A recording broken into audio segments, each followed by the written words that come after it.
A graça e paz a todos, que Deus abençoe, que nós estamos aqui nesse estudo do Apocalipse, consolação e esperança. Estamos indo para a sexta aula. Que bom te ver aqui conosco novamente. Glórias ao Senhor Jesus. Como eu sempre digo, ler o Apocalipse é pensar em esperança. O Apocalipse nos leva a ter mais intimidade com o Senhor Jesus. Aleluias. E eu espero que você até aqui esteja aprendendo, tendo mais conhecimento da palavra de Deus e mais intimidade com o Senhor, se autoanalisando para que o Senhor Jesus possa mudar a tua vida. Aleluias. Que o Espírito Santo do Senhor venha transformar teu coração, a tua vida através desse estudo. Através desse estudo ele venha te transformar, porque o arrebatamento está para acontecer. Eu creio que o arrebatamento vai acontecer o mais rápido possível. Não vai demorar muito. Não vai demorar o arrebatamento a acontecer. Então que nós possamos estar firmes, andando em santidade ao Senhor. Vamos para a sexta aula, a quinta carta à igreja de Sardes, no capítulo 3, versículo 1, diz assim: ao anjo da igreja que está em Sardes, escreve: isso diz o que tem os 7 Espíritos de Deus e as 7 estrelas. Conheço as tuas obras, que tens nome de que vives e está morto.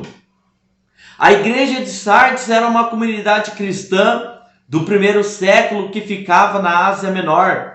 Sardes, a cidade na qual aquela comunidade cristã estava localizada, era uma cidade muito antiga. Em seus tempos áureos, os cidadãos de Sardes se orgulhavam do fato de a cidade ser uma verdadeira fortaleza. Na verdade, por muito tempo Sardes foi uma cidade praticamente inconquistável, fortificada naturalmente por formações montanhosas. Mas nos tempos bíblicos do Novo Testamento, Sardes já não vivia mais os seus melhores dias, embora ainda tivesse alguma importância comercial e militar, como parte da província romana da Ásia Menor. Como em outras cidades do Império Romano, Sardes era uma cidade idólatra. Em Sardes, a religião romana era difundida e a cidade era um centro de culto a Ártemis. A maneira como o Senhor Jesus se identificou, o Senhor Jesus, como acontece nas demais cartas, identifica-se imediatamente, logo após dar a direção para quem ele envia a carta. A igreja de Sardes, ele diz: estas coisas diz aquele que tem os 7 Espíritos de Deus e as 7 estrelas. Os 7 Espíritos de Deus revelam toda a plenitude do Espírito Santo, pois, referindo-se ao Senhor Jesus, o profeta Isaías disse que sobre ele repousará os 7 Espíritos. Isaías capítulo 11, vamos ler aqui rapidinho, versículo 2, Isaías 11, 2.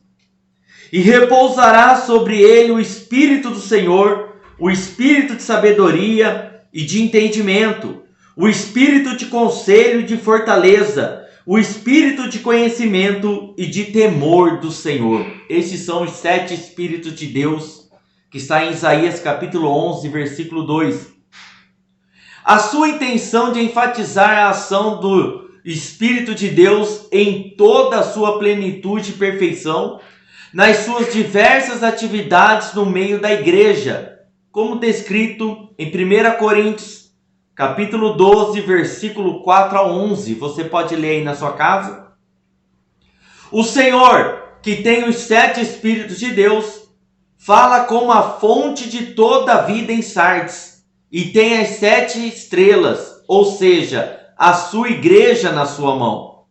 É como se ele quisesse dizer que toda a plenitude de poder renovador está à disposição de toda a igreja. Aleluias! Está à nossa disposição.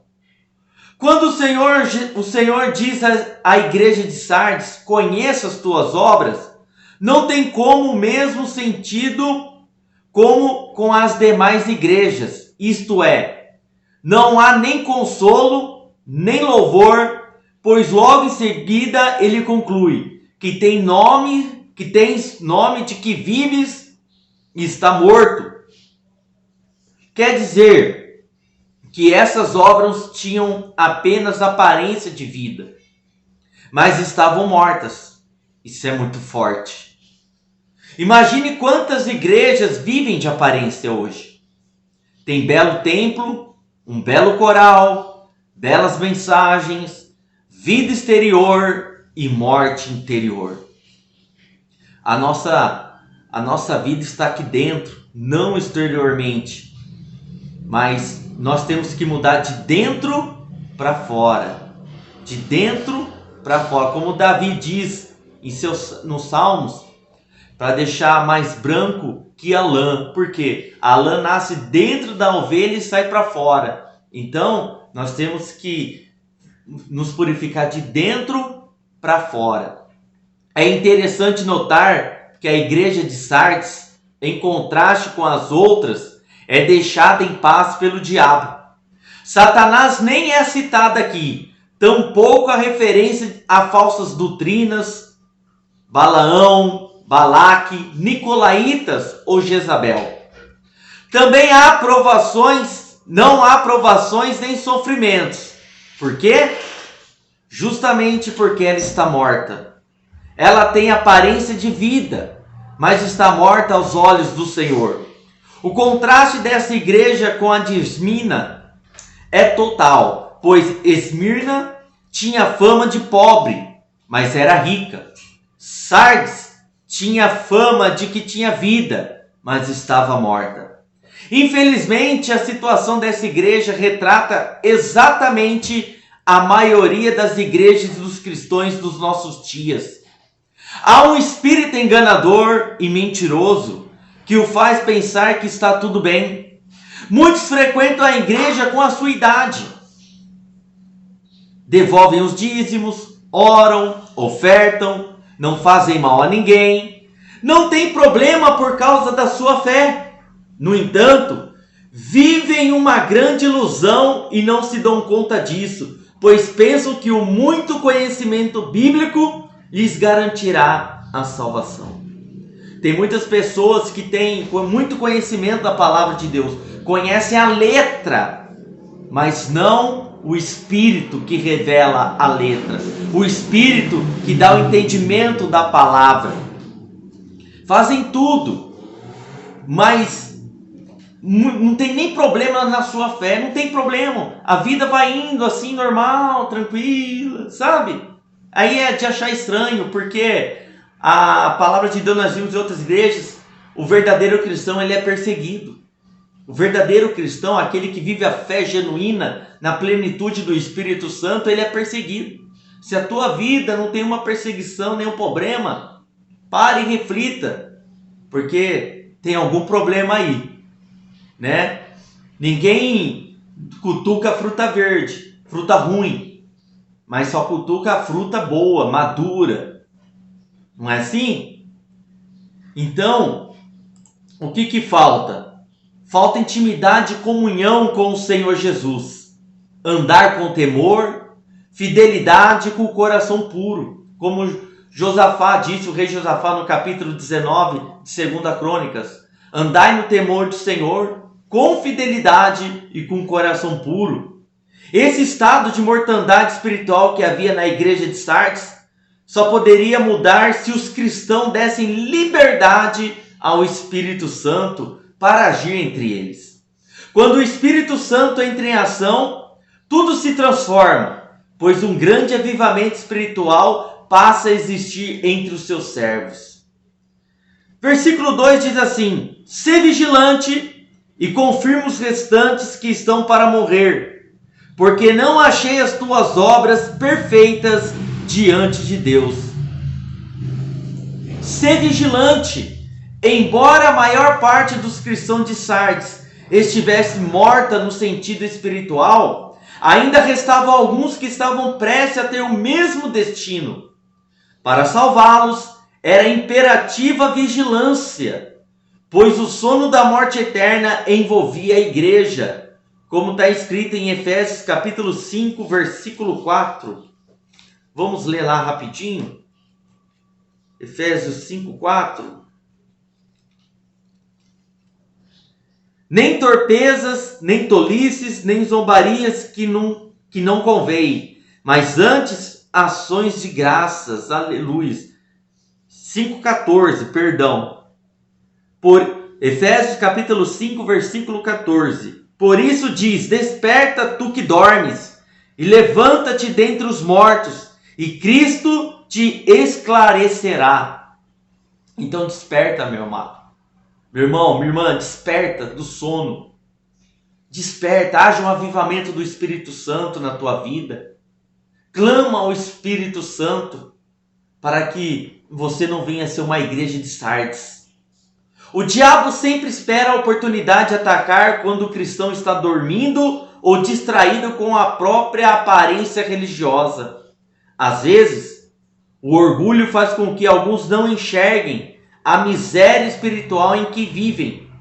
Portanto, quando não há o exercício total da fé, o mal trabalha sossegado na vida desses cristãos sem ser incomodado. Quando o Senhor Jesus ordena ser vigilante e consolida o resto que estava para morrer, está avisando como se fosse um atalaia. Desperta do sono mortal para a vida. Versículo 3. Lembra-te, pois, do que tens recebido e ouvido, e guarda-o, e arrepende-te. E se não vigiares, virei sobre ti como um ladrão, e não saberás a que hora sobre ti virei.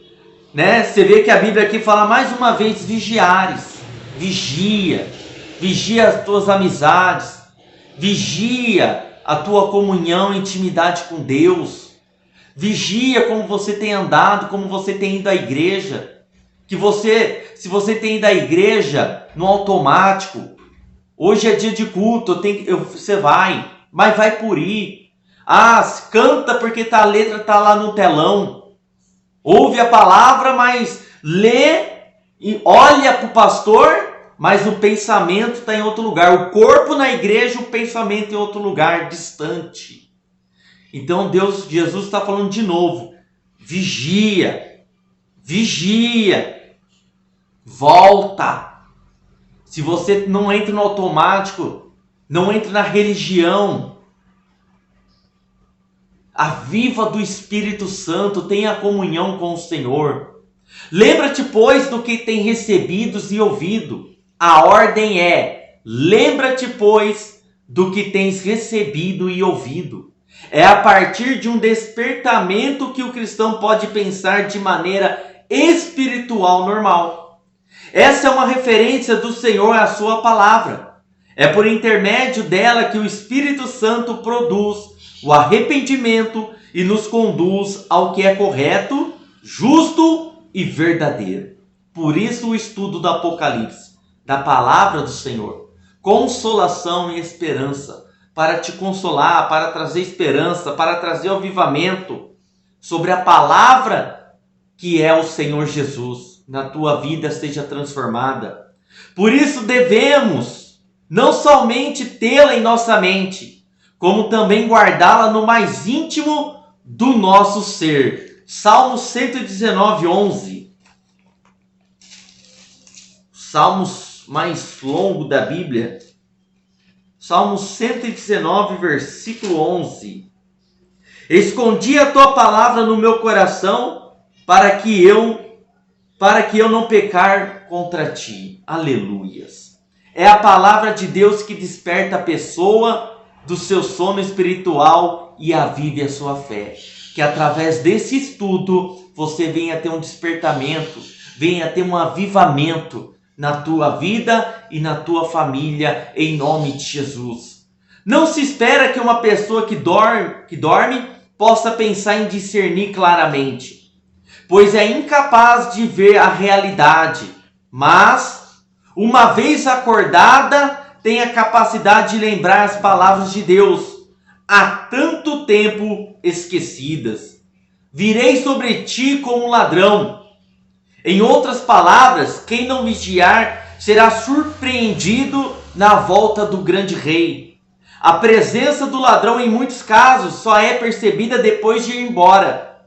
Mas aí o prejuízo já foi causado e não há mais jeito. Assim acontecerá no arrebatamento do Senhor para se encontrar com a sua igreja. Os que estiverem atentos subirão, mas quem estiver dormindo espiritualmente será deixado para trás. Mateus 25, versículo 13. Desperta-te, desperta-te, vigia, vigiai, pois, porque não sabeis o dia nem a hora em que o Filho do Homem há de vir. Versículo 4. Mas também tens em Sardes algumas poucas pessoas que não contaminaram suas vestes, e comigo andarão vestidas de branco, porquanto são dignas disso. Algumas poucas pessoas, muitos são chamados, mas poucos escolhidos. Que eu e você sejamos escolhidos do Senhor para o arrebatamento. Aqui está se referindo àquelas pessoas que não se deixaram influenciar pela sujeira e pela má conduta das demais, que não pautam as suas vidas de acordo com o que os outros dizem ou fazem, e sim com o que mostra a palavra de Deus. Ninguém é mais ou menos de Deus. Ou é nascido dele ou não é. As vestiduras brancas representam uma vida limpa diante do Senhor, com dignidade, pureza e santidade. Andai no temor do Senhor, fidelidade e com o coração puro.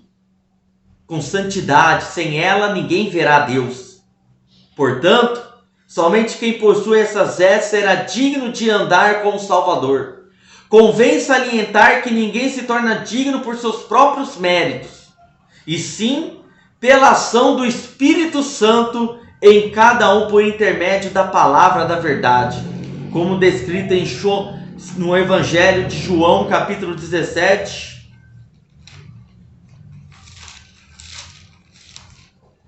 versículo 17.